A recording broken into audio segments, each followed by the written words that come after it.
Hello বন্ধুরা, এই যে আমার বড় ভাই দেখতে পাচ্ছেন অভিনয় করার জন্য চলে আসছে। ভাই কিছু বলেন। আমি মূলত টিকটকার। আমি সব জায়গায় অভিনয় করি। আমার লজ্জা শরম একটু কম। যারা অভিনয় করে তার লজ্জা থাকলে অভিনয় চলে না, আর যারা লজ্জা আছে তারা অভিনয় পারে না। হ্যাঁ ঘরের কোনাতি থাকে। অবশ্যই। আমার একটু লজ্জা কম, যার কারণে আমি সব জায়গাতে লাসি। কোটি কোটি লোক থাকে আর দুইটা লোক থাকে, সমস্যা নেই আমার। অবশ্যই। হ্যাঁ, তো আপনারা যারা আমাকে দেখছেন, এই ছেলেটাকে চিনেন, ছোট ভাই হয়েছে, আপনারা জানেন, খুব আদরের ভাই। অবশ্যই। বহুত কষ্ট করে মানুষ করেছে। দুনিয়াতে বাপ নাই রে বাবা, ওরও বাপ নাই, আমারও বাপ নাই।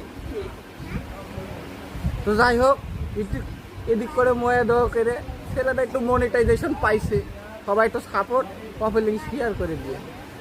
মনের কথা মনে থাকলেও যদি কোনোদিন কিছু ইনকাম হয়, আপনারা সকল আসলেই উদ্বোধন করবো জন্মদিন।